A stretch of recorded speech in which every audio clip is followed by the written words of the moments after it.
मेरा बेटा शादी ही नहीं करना चाहता था। कहता था जब शादी करूँगा तो गूंगी लड़की से करूँगा। बड़ी मुश्किल से एक गूंगी लड़की मिली। मैंने जल्दी से अपने बेटे की शादी उस लड़की से करवा दी। मगर रात होते ही मेरे बेटे और बहू छत पर सोने के लिए चले जाते। कहते कि नीचे बहुत गर्मी है। मगर बहू जब सुबह नीचे आती तो बहुत थकी हुई मालूम पड़ती और मुझे इशारे से कुछ समझाने की कोशिश करती। तो मेरा बेटा उसे डांट कर अंदर ले जाता। मुझे शक होने लगा था क्योंकि बहुत दिन तक बहू कमज़ोर होती जा रही थी। एक रात मैं इस राज का पता करने के लिए छत पर छुपकर बैठ गई। कुछ देर बाद बहू और बेटे को देखकर मेरी जान निकल गई। मैं तो अपने बेटे की इस शर्त से तंग आ चुकी थी। मैं जब भी उससे कहती कि मैंने तुम्हारे लिए एक बहुत खूबसूरत लड़की पसंद की है, मेरी बात सुनकर मेरा बेटा कहता, माँ मुझे खूबसूरत लड़की नहीं, एक गूंगी लड़की से शादी करनी है। पहले पहल तो लगा कि शायद मेरा बेटा मेरे साथ मजाक कर रहा है, इसलिए मैंने उसकी बात पर ज़्यादा ध्यान नहीं दिया और लड़कियां पसंद करती रही। मैंने एक खूबसूरत सी लड़की पसंद कर ली थी। जब मैंने उस लड़की की तस्वीर अपने बेटे को दिखाई तो कहने लगा, माँ ये क्या गूंगी है। मैं उसकी बात सुनकर हंस पड़ी और बोली, नहीं नहीं, लड़की तो बहुत प्यारा बोलती है, इसकी आवाज़ तो बिल्कुल कोयल जैसी है। मेरा बेटा गुस्से से बोला, माँ आपका और मेरा वक्त मत खराब करिए। जब मैंने कह दिया मुझे गूंगी लड़की से शादी करनी है तो आप मेरी बात क्यों नहीं मान लेती। अब मैं चौंक गई थी। क्या सच में मेरे बेटे की यानी यही मर्जी थी। मैंने कहा, रजत ऐसी भी क्या बात हो गई, तुम्हें गूंगी लड़की चाहिए। रजत बोला, माँ मैं तो शादी ही नहीं करना चाहता। आप इतनी जिद कर रही है तो मैं मान गया हूँ, पर एक शर्त है कि मैं जब भी शादी करूँगा तो गूंगी लड़की से ही करूँगा। मैं अजीब सी परेशानी में घिर गई थी क्योंकि मैं रजत को बचपन से जानती थी।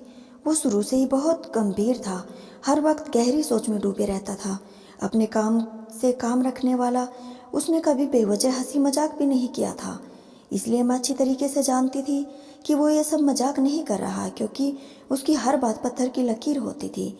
एक बार फिर मैंने उसे समझाते हुए कहा, बेटा अगर तुम अभी शादी नहीं करना चाहते हो तो ठीक है, पर यह गूंगी लड़की क्यों। उसने कहा, क्यों माँ, गूंगी लड़कियाँ इंसान नहीं होती। बेटा ऐसी बात नहीं है, मगर तुम अच्छी तरीके से जानते हो, मैंने अगर तुम्हारे लिए गूंगी लड़की ढूंढी तो लोग हम दोनों का मजाक बनाएंगे। लोग कहेंगे कि रजत में न जाने ऐसी कौन सी कमी थी जो मैंने तुम्हारे लिए गूंगी लड़की ढूंढी। उसने कहा, माँ मैंने आज तक किसी की परवाह नहीं की, मुझे लोगों की बातों से कोई मतलब नहीं है। मैं शादी करूँगा तो गूंगी लड़की से ही करूँगा। रजत के जिद के आगे मैंने हार मान ली। मगर सबसे बड़ी परेशानी तो ये थी कि गूंगी लड़की ढूंढो तो कहाँ से ढूंढो। खैर रजत के इस फैसले को मैंने मान लिया था क्योंकि मैं चाहती थी कि रजत का घर जल्दी से जल्दी बस जाए, क्योंकि मेरा एक ही बेटा था। मैं चाहती थी कि उसका घर अपने जीते ही बसता देख लूँ। एक यह भी वजह थी कि मेरी उम्र अब धीरे धीरे ढल रही थी, मुझसे घर के काम भी नहीं होते थे। जब रजत 2 साल का था तो उसके पापा इस दुनिया से चल बसे थे। उस वक्त मेरी उम्र बहुत कम थी। मुझे लोगों से मशवरा दिया कि मैं दूसरी शादी करके अपना घर बसा लूँ, मगर मैं रजत की वजह से ये कदम ना उठा सकी। अपनी औलाद को हर इंसान को प्यारी होती है, मगर मुझे रजत से इस कदर प्यार था कि मैं उसके लिए कुछ भी कर सकती थी। जब भी मुझको कोई कहता कि तुम दूसरी शादी कर लो तो मेरे दिमाग में यह ख्याल आता कि अगर मेरे दूसरे पति ने मेरे बेटे का ख्याल न रखा, अगर वो उसकी जिम्मेदारी लेने से इनकार कर दिया तो मैं क्या करूँगी। बस इसी वजह से मैंने दूसरी शादी नहीं की। मुझे रजत से बहुत लगाव था। मैंने अपने घर का माहौल एकदम दोस्ताना रखा था। मैं चाहती थी कि मैं और रजत एकदम दोस्ती की तरह रहे और एक दूसरे के साथ हर बात शेयर करें, पर मैं ऐसा करने में नाकाम रही। ना जाने रजत क्यों खोया खोया सा रहता था। शुरू शुरू में तो मुझे लगा कि बच्चा छोटा है, बाप की कमी को महसूस करता होगा, शायद जब बड़ा होगा तो ठीक हो जाएगा, मगर यह मेरी गलत फहमी थी। वो तो बड़े होने के बाद और गुमसुम रहने लगा। फिर मैंने सोचा कि ऐसी लड़की से शादी करवाऊंगी जो बहुत हंसमुख होगी, रजत से ढेर सारी बातें करेगी, तो रजत धीरे धीरे सुधर जाएगा। मगर मेरी इस अरमान पर भी रजत ने पानी फेर दिया था। हमेशा की तरह इस बार भी मैंने रजत की ख्वाहिश के आगे हार मान ली थी। मैं उसके लिए अब गूंगी लड़की ढूंढने लगी थी, मगर मुझे यह नहीं पता था कि गूंगी लड़की ढूंढना इस कदर मुश्किल हो जाएगा। मैंने कुछ लोगों से कहा कि मुझे रजत के लिए गूंगी लड़की चाहिए, पर परेशानी की बात तो यह थी कि कोई भी मेरी बात गंभीरता से नहीं लेता था। मैं जिस किसी से गूंगी लड़की की बात करती वो आगे से कहता, छोड़ो तुम गूंगी लड़की, यह देखो तस्वीर, यह कितनी प्यारी लड़की है, एमए पास है और बहुत खूबसूरत भी है। लड़कियों की तस्वीरें दिखाकर लोग तारीफ करते हुए नहीं थकते, लेकिन अब मैं बहुत परेशान हो चुकी थी। मेरे हाथ में कुछ भी नहीं था। एक दिन मैंने बड़ी मुश्किल से घर का काम निपटाया और थोड़ी देर के लिए चारपाई पर बैठ गई। तभी मेरे दरवाजे पर दस्तक हुई। एक औरत आई। उस औरत को देखते ही मैं पहचान गई। वो अक्सर ही हम लोगों के घर आकर कुछ खाने पीने की चीज़ें मांग लिया करती थी। वो बहुत गरीब थी। मुझे लगा शायद कुछ खाने पीने की चीज़ें मांगने आई होगी। उसे देखकर मैंने कहा, ठीक है, मैं तुम्हारे लिए कुछ लाती हूँ। उसने कहा, नहीं दीदी, मुझे आज कुछ चाहिए नहीं, मैं आपसे कुछ कहने आई हूँ। मैंने कहा, हाँ बताओ क्या बात है। उसने कहा, दीदी यह बात कहना ठीक भी है कि नहीं, बस आपके बारे में सुना था कि इस वक्त आप बहुत परेशान हो तो बताने आ गई। अगर मेरी बात आपको बुरी लगे तो नादान समझकर मुझे माफ़ कर दीजिएगा। मैंने कहा, बताओ तो सही क्या बात है, इतनी पहेलियाँ क्यों बुझा रही हो? जो भी कुछ कहना है साफ साफ कहो, कहना क्या चाहती हो? उसने कहा, दीदी मेरी एक बेटी है जो गूंगी है और कम उम्र भी। मैंने सुना कि आपके बेटे ने शर्त रखी है कि वो जब शादी करेंगे तो गूंगी और कम उम्र लड़की से ही करेंगे। अगर आप मेरी बेटी से अपने बेटे की शादी करवाना चाहे तो मैं खुशी खुशी अपने बेटे की शादी आपके बेटे से करने को तैयार हो जाऊंगी। मैं मालती की बात सुनकर सोच में डूब गई थी। मेरे चेहरे के तासुरात देखकर वह हाथ जोड़ते हुए बोली, दीदी अगर मुझसे कुछ कहने में गलती हो गई हो तो मुझे माफ़ कर दीजिएगा। इतना कहकर मेरा जवाब सुने बगैर ही वो वहाँ से चली गई। लेकिन मैं सारा दिन मालती ने जो कहा उसके बारे में सोचती रही। मुझको तो कोई फैसला नहीं हो पा रहा था, इसलिए मैंने सोचा कि सारी बात रजत के सामने रख दूंगी। वह जैसे कहेगा वैसा ही करूंगी। शाम के वक्त रजत जब काम से आया तो मैंने कहा, रजत तुमसे कुछ बात करनी थी। उसने कहा, बताओ माँ, क्या कहना है? मैंने कहा, तुम्हें गूंगी और कम उम्र लड़की चाहिए थी ना, मगर ये बताओ कि वो लड़की अमीर होनी चाहिए या गरीब हो, पढ़ी लिखी हो या अनपढ़। मेरी बात सुनकर रजत के चेहरे पर मुस्कुराहट छा गई और वो मुस्कुराकर बोला, माँ मुझे सिर्फ गूंगी और कम उम्र लड़की चाहिए, बस मेरी यही डिमांड है। मैंने कहा, रजत वह जो मालती है ना, जो लोगों के घर काम भी कुछ खाने पीने के लिए चीज़ें मांगने आ जाती है, वो तुम्हारे लिए अपनी बेटी का रिश्ता लेकर आई थी क्योंकि उसकी बेटी गूंगी है। मगर मैंने उसकी बातों पर कोई जवाब नहीं दिया और वो चली गई। दरअसल मैं यह सोचकर परेशान हो गई थी कि मैं अपने इकलौते बेटे के लिए एक फकीरनी की बेटी को ब्याह कर कैसे लाऊंगी। मगर फिर सोचा तुमसे मशवरा कर लूँगी, अगर तुम्हें ऐतराज़ नहीं होगा तो मैं उसे अपनी बहू बना लूँगी। मेरी बात सुनकर रजत झट से बोला, माँ आपको उसी वक्त मालती की बात मान लेनी चाहिए थी और उसे बता देना चाहिए था कि मुझे ये रिश्ता मंजूर है।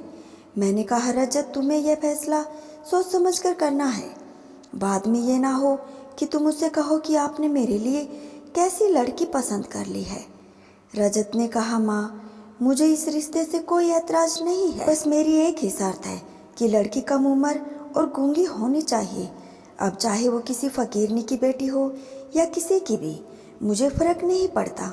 मुझे जो चाहिए वो मिल रहा है, इसलिए मुझे ये रिश्ता मंजूर है। उसकी बात पर मैंने सिर हिला दिया। रजत उठकर मुंह हाथ धोने चला गया, जबकि मैं रजत के बारे में सोचने लगी कि ना जाने इस लड़की को क्या हो गया है। वो एक फकीरनी ने बेटी से भी शादी करने को तैयार हो गया था। धीरे धीरे वक्त गुजर रहा था और मैंने महसूस किया कि गुजरते वक्त के साथ रजत की बेचैनी बढ़ती जा रही थी। उसने मुझसे कहा कि मैं जल्द से जल्द उस लड़के के घर आ जाकर उसका हाथ मांग लूँ। अब मैं रोज़ इंतज़ार नहीं कर सकता। रजत की बातों ने मुझे हैरान करके रख दिया था। पहले तो मेरा बेटा शादी को तैयार तक नहीं था और अब तैयार हुआ तो उसने इतनी जल्दी मचा दी। मुझे खुद समझ नहीं आ रहा था कि हो क्या रहा है। खैर 1-2 दिन बाद मैं और रजत मालती के घर गए।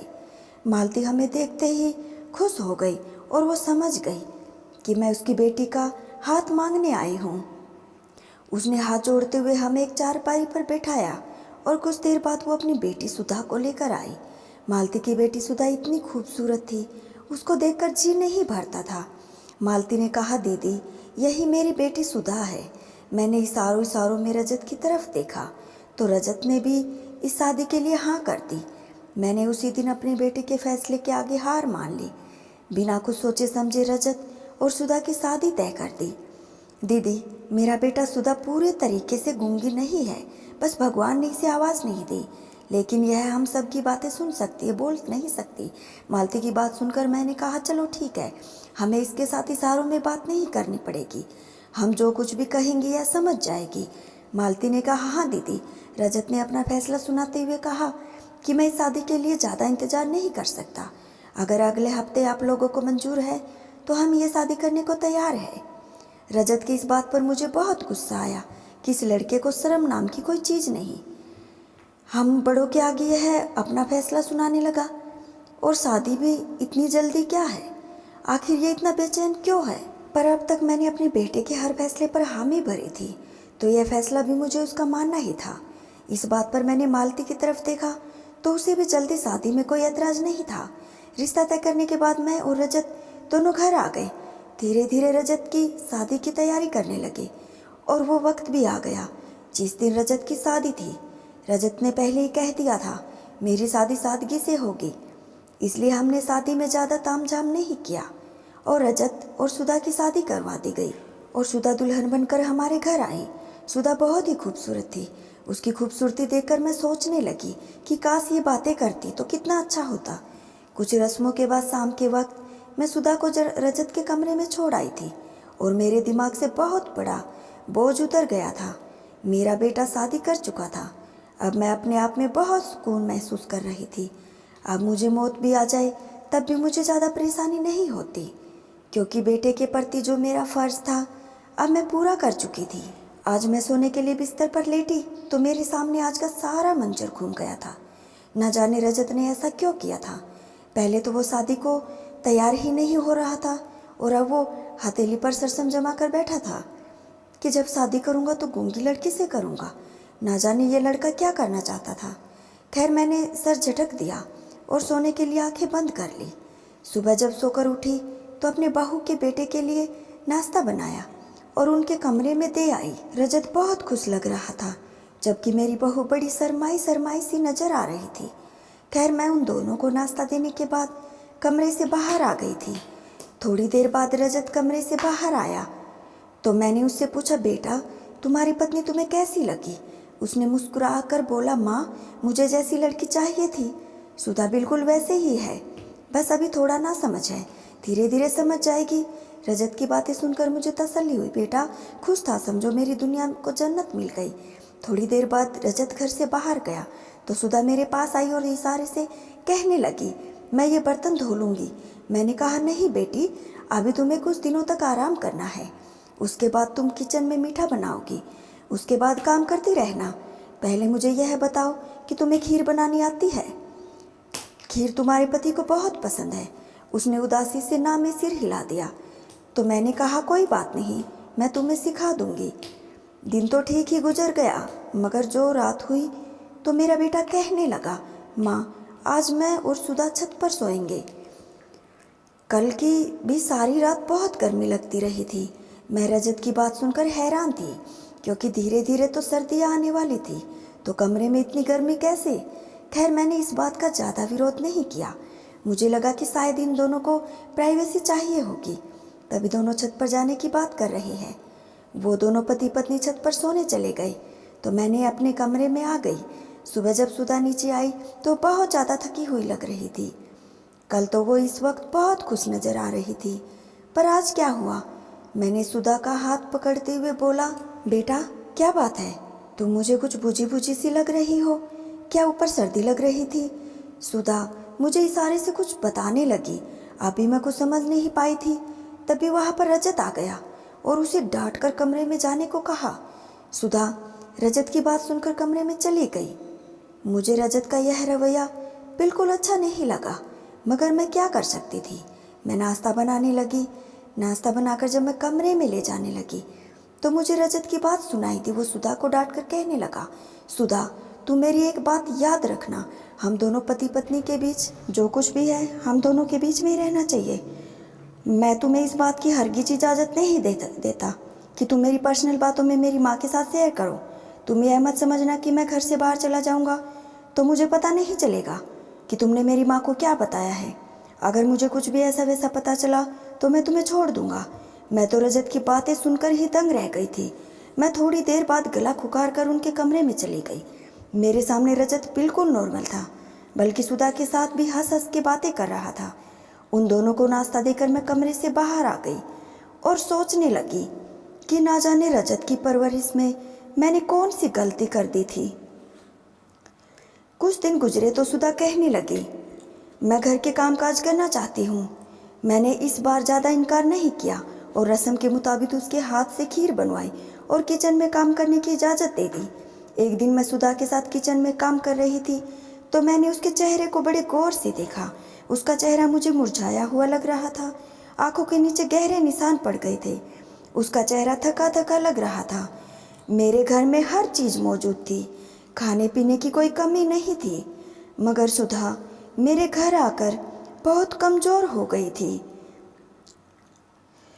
इसे तो अच्छी वह अपनी गरीबी में थी, जहाँ पर उसकी माँ मांग मांग कर अपने बच्चों का पेट भरती थी।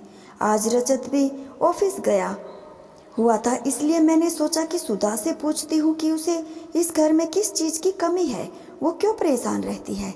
मैंने उससे कहा, बेटा खाना पेट भर कर नहीं खाती तुम, क्या तुम्हें मेरे हाथ का खाना नहीं अच्छा लगता। उसने ना में सिर हिला दिया और इशारों में बताने लगी कि ऐसा कुछ नहीं है, मैं पेट भर कर खाती हूँ, आप खाना बहुत अच्छा बनाती है। तुम्हारी माँ जब मुझसे पूछेगी कि मेरी बेटी इतनी कमज़ोर क्यों हो गई तो मैं उन्हें क्या जवाब दूंगी। सुधा की आंखें आंसुओं से भीग गई थी। उसने मुझे इशारों से बताया कि उसे रजत से डर लगता। उसकी बात सुनकर मैं बहुत ज़्यादा परेशान हो गई थी। मैं बोली, क्यों रजत, तुम्हें डर क्यों लगता है, उसने तुम्हें कुछ कहा है। सुधा एकदम से फूट फूट कर रोने लगी और मेरे सीने से लग गई। उस बच्ची की ये हालत मुझसे देखी नहीं जा रही थी। मैंने कहा, क्या बात है सुधा, मुझे खुलकर बताओ, मैं रजत की खबर लूँगी। उसने मेरे सामने हाथ जोड़ लिया और मुझे समझाने लगी कि आप इस बात का जिक्र रजत से बिल्कुल मत करिएगा, नहीं तो वह मुझ पर गुस्सा करेंगे। मैंने सांत्वना देते हुए उसे समझाया कि तुम बेफिक्र रहो, मैं रजत को कुछ भी नहीं बताऊंगी। पर उसके बाद मैंने सुधा से ज़्यादा पूछताछ नहीं की, क्योंकि वह पहले से ही डरी हुई थी। शाम को रजत जब ऑफिस से आया तो इन दोनों को गौर से देखने लगी तो साफ साफ नज़र आ रहा था कि इन दोनों के बीच कुछ तो ज़रूर है। सुधा की हालत देखकर मैंने सोच लिया था कि आज मैं इस रात से पर्दा हटा कर रहूँगी। रात हुई तो रजत और सुधा छत पर सोने चले गए थे। उन दोनों के छत पर जाते ही मैंने सोचने लगी कि मुझे सब कुछ अपनी आंखों से देखना है कि आखिर मांजरा क्या है। मैं धीरे धीरे करके सीढ़ियाँ चढ़ने लगी, पर छत पर पहुँचते ही सामने का मंजर देखकर मेरा दिल दहल गया, बल्कि यूँ कहे कि मेरी आंखें शर्म से झुक गई। मैंने छत पर एक बड़ा सा कमरा था, उस कमरे की खिड़की से देखने लगी तो देखा रजत और सुधा उस कमरे में निवस्त्र बैठे हुए हैं। रजत अपने सामने सुधा को बैठाकर जलती हुई आग में कुछ डालकर मंत्र पढ़ते जा रहा था। उन दोनों को देखकर मुझे सब समझ में आ गया था कि माजरा क्या है, क्योंकि वह अंधविश्वास का माजरा था। शायद मेरा बेटा अंधविश्वास में फंस चुका था और मुझे अपनी बहू और बेटे दोनों को बचाना था, पर मुझे बूढ़ी औरत क्या कर सकती थी। रजत तो वैसे भी मेरी कोई बात सुनने को तैयार नहीं था। मैंने धीरे से पुलिस के पास फ़ोन किया और सारा माजरा समझा दिया। रजत अपने बगल में एक बड़ा सा खंजर रखा हुआ था। उसे देखकर लगता था कि वो आज ही सुधा की बलि दे देगा। मैं तो हाथ जोड़कर बस यही दुआ कर रही थी कि पुलिस जल्द से जल्द आ जाए, क्योंकि मेरी इन बूढ़ी हड्डियों में इतनी जान नहीं थी कि मैं रजत को यह सब करने से रोक सकती थी। कुछ देर के इंतजार के बाद तुरंत पुलिस आ गई तो उन्होंने फ़ोन किया। मैं धीरे से दरवाज़ा खोली। पुलिस तुरंत छत वाले कमरे के पास पहुंची, पर दरवाज़ा अंदर से बंद था। रजत अब सुधा की बलि देने ही वाला था। तभी पुलिस ने रजत के सामने गन दिखाते हुए कहा, रजत जल्दी से दरवाज़ा खोलो, नहीं तो हम तुम्हें जान से मार देंगे। रजत दरवाज़ा नहीं खोलना चाहता था। उसने कहा, नहीं, मैं ऐसा कुछ नहीं करने वाला, क्योंकि मुझे कुछ नहीं होगा। तुम लोग गोली चलाओ, मुझे कोई फ़र्क नहीं पड़ेगा।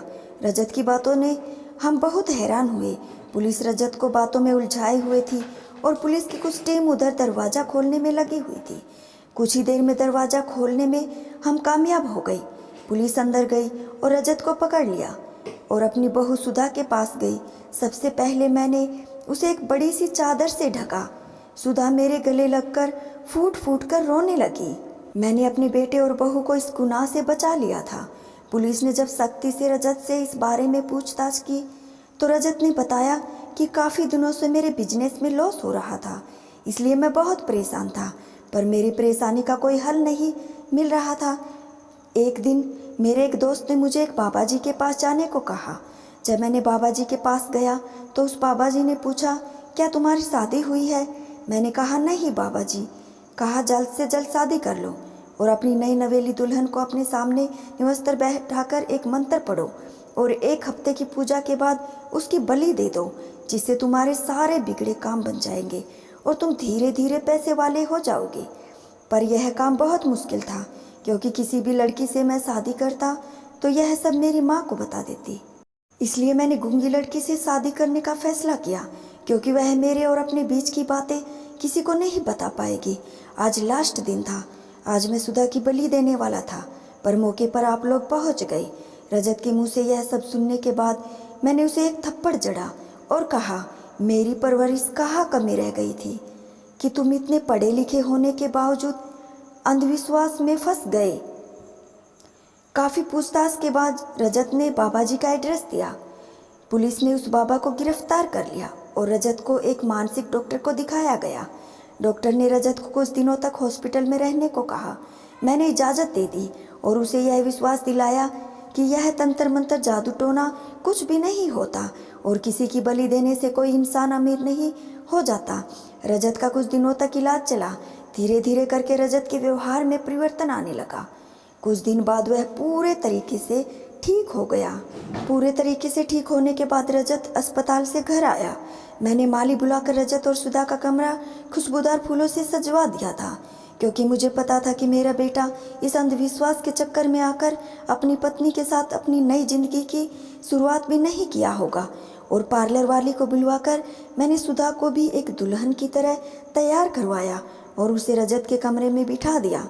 कुछ देर बाद रजत सुधा के कमरे में गया, पर मुझे अभी भी डर लग रहा था कि कहीं रजत के दिमाग में अभी भी अंधविश्वास न भरा हो। आज मुझे पता चला कि एक माँ को अपने बच्चों पर घर बसाने के लिए किन किन परिस्थितियों से गुजरना पड़ता है। मैं मजबूर होकर उन दोनों के कमरे के दरवाजे के पास गई। मुझे डर था कि रजत कहीं सुधा को परेशान न कर रहा हो, पर ऐसा कुछ नहीं था। मुझे आहट हुई कि रजत और सुधा बहुत खुश नजर आ रहे थे और दोनों अपने प्यार के गुफ्तगू में मगन थे। अगली सुबह सुधा जब सोकर उठी तो उसके चेहरे पर प्यार भरी मुस्कुराहट थी। रजत और सुधा की खुशी देखकर मैंने उन दोनों को प्यार से गले लगा लिया। रजत की शादी के बाद मुझे लग रहा था कि मैं अपनी जिम्मेदारियों से मुक्त हो गई, लेकिन ऐसा नहीं है। एक माँ अपने बच्चों की जिम्मेदारियों से तब तक आज़ाद नहीं होती जब तक उसके बच्चे अपनी घर गृहस्थी में पूरी तरह खुश ना हो। तो दोस्तों, आपको ये कहानी कैसी लगी? अगर अच्छी लगी हो तो वीडियो को लाइक शेयर तो ज़रूर करना और चैनल को सब्सक्राइब भी कर लेना। धन्यवाद दोस्तों।